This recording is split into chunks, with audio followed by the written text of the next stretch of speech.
Hola jóvenes, ¿cómo continúan? Espero que bien. Vamos a ver en esta parte del control de microorganismos por agentes químicos, donde es un nuevo proceso, nuevas historias, nuevos descubrimientos.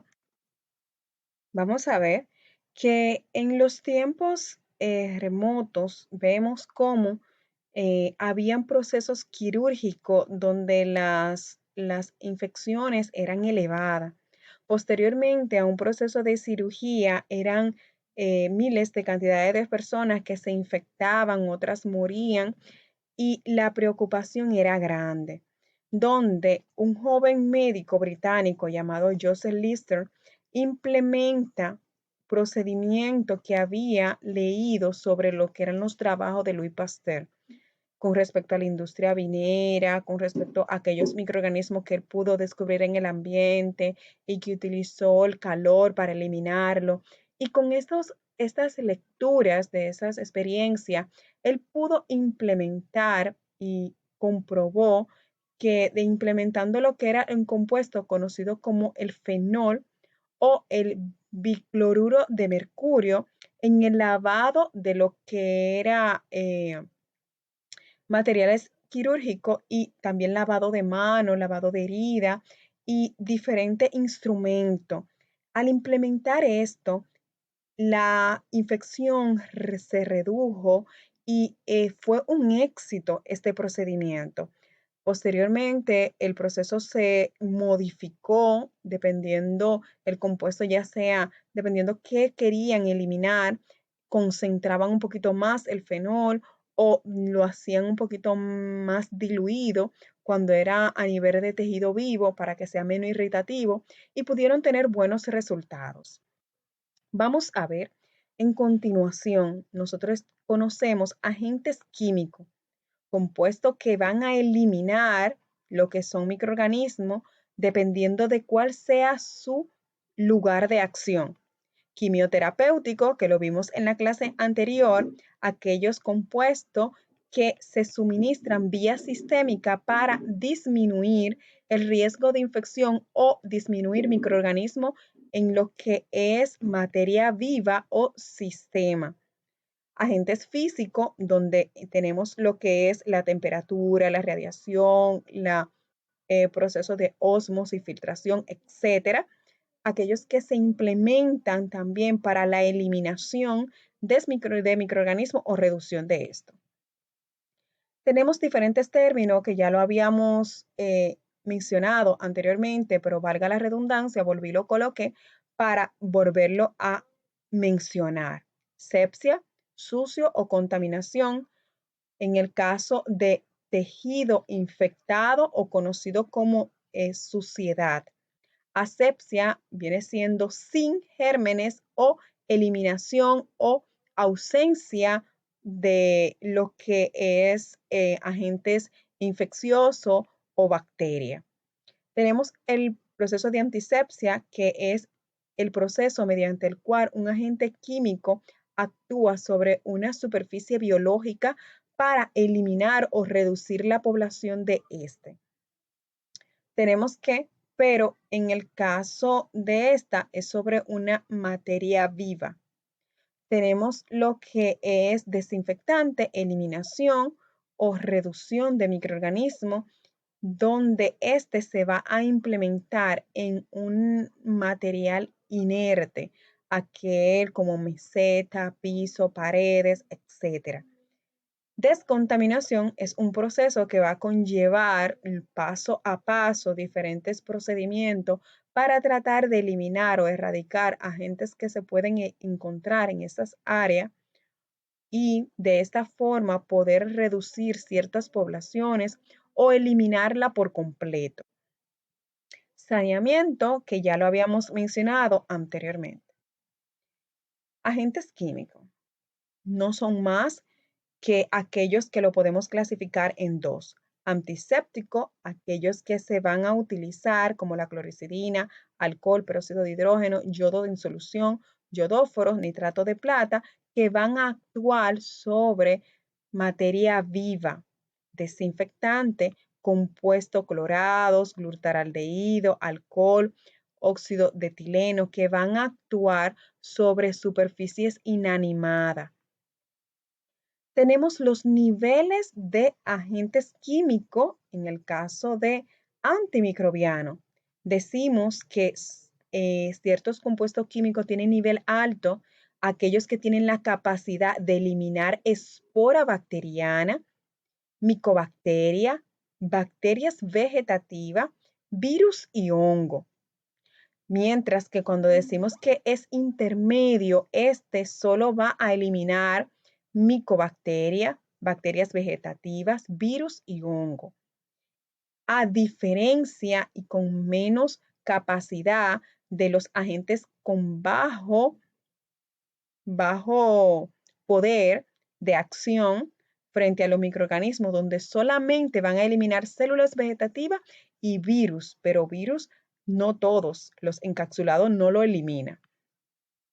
Tenemos las condiciones ideales que buscamos en un antiséptico y desinfectante: que sea elevada actividad frente a antimicrobiano, amplio espectro de acción que pueda actuar sobre un gran negativo, un gran positivo, micobacteria, hongo y virus, ser microbiocida, que destruya la bacteria completamente, y no bacteriostático, que ustedes saben que el bacteriostático lo que hace es que simplemente bloquea, eliminando el proceso de replicación, pero esta no se destruye por completo.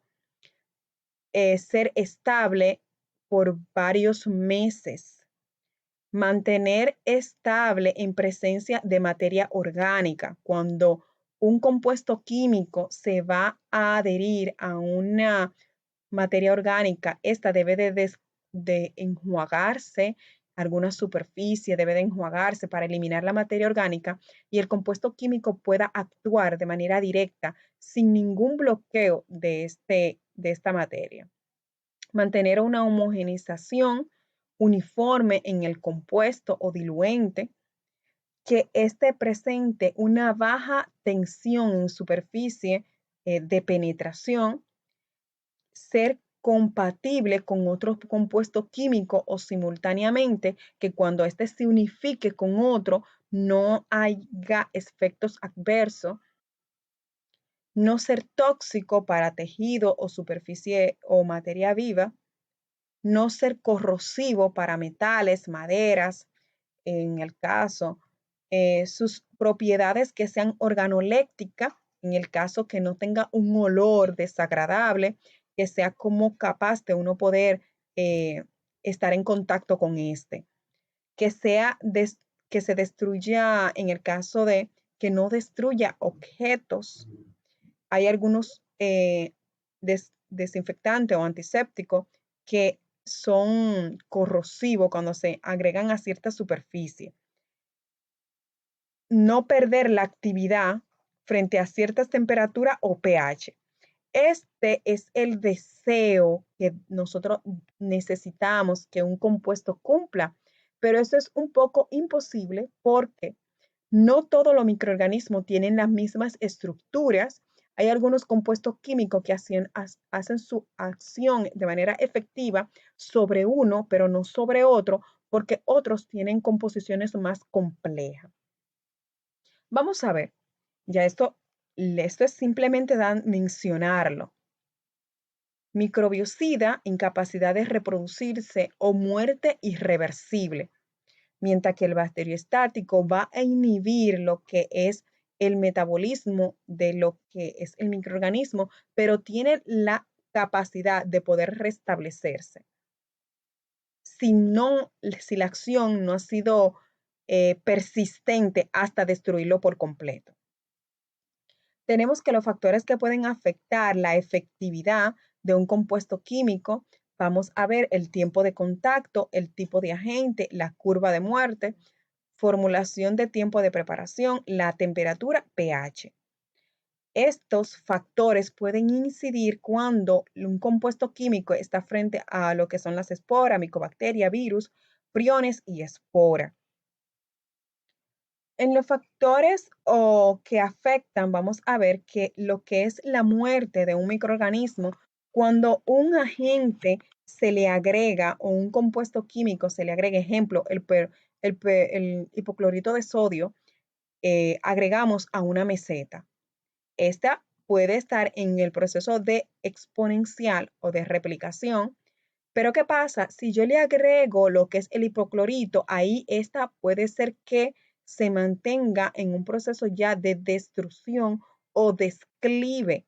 Pero si yo bloqueo o enjuago y no permito que el compuesto ejecute su función de manera completa, esta puede volver a restablecerse y replicarse.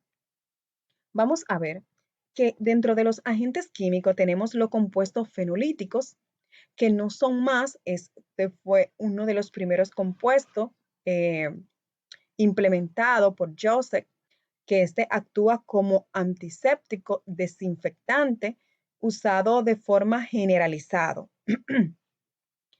El fenol y sus derivados van a actuar de manera directa sobre los microorganismos, eliminando lo que son las células vegetativas de manera precisa, desinfectando superficie, ya sea de laboratorio, hospitales, y también actúan como antiséptico. Tenemos el alcohol, que dependiendo la concentración y el tipo de alcohol que utilicemos, es su efectividad. Este va a actuar como bactericida, como fungicida, pero no es esporicida, no actúa sobre las esporas. Tenemos que considerar esa parte. También destruye algunos virus, pero virus que tienen lo que es pared lipídica, no aquellos que tienen la cobertura proteica. Existen dos tipos de alcoholes que utilizamos de manera comercial en el mercado. Está el etanol y el isopropílico. Cuando este actúa como bactericida es cuando está al 70%, pero si está en un 95%, este actúa como bacteriostático. ¿Y cuál es su función? Va a desnaturalizar las proteínas cuando está en acción de bactericida y posiblemente van a disolver los lípidos. Vamos a ver que tenemos lo compuesto químico como halógeno, donde está el yodo, que es muy utilizado en lo que son las áreas o los centros de salud, que utilizan mucho como antiséptico en lo que es tejido, mucosa, piel, en herida, bastante usado, y su acción destructiva en base a lo que es la oxidación de los compuestos celulares del microorganismo. Y en este caso va a afectar directamente lo que son las proteínas. En concentraciones altas puede destruir lo que son las esporas, pero hay que tener cuenta con estas altas concentraciones porque pudiera ser irritativo para la piel cuando la concentración es muy elevada. Aunque este antiséptico sea eficaz, hay que considerar que eh, puede ser que cuando se utiliza en altas concentraciones puede ser causar lo que es irritabilidad y alergia en algunas personas. Hay que considerar que estos compuestos químicos ameritan una concentración específica, no se pueden diluir porque ellos vienen con una concentración estándar y si se diluyen, esto cambia lo que es su capacidad o eficacia frente al microorganismo. Vamos a ver el que conocemos como cloro o hipoclorito de sodio, que comercialmente es muy utilizado. Este actúa sobre oxidante rápidamente sobre lo que son las células, desinfecta superficie, tanto en paredes, aguas, la parte de lo que es en los pisos, en la parte de los hospitales, es muy utilizado al 10%. Hay que considerar que cuando utilizamos el cloro, tiene que agregarse y dejarse un periodo de 10 a 15 minutos en el lugar que va a ejecutar la acción. No específicamente puro, sino en un 10%. De manera directa puede ser muy corrosivo en el lugar donde se implemente. Algo que hay que considerar también que el cloro, el envase no le puede dar lo que es la luz.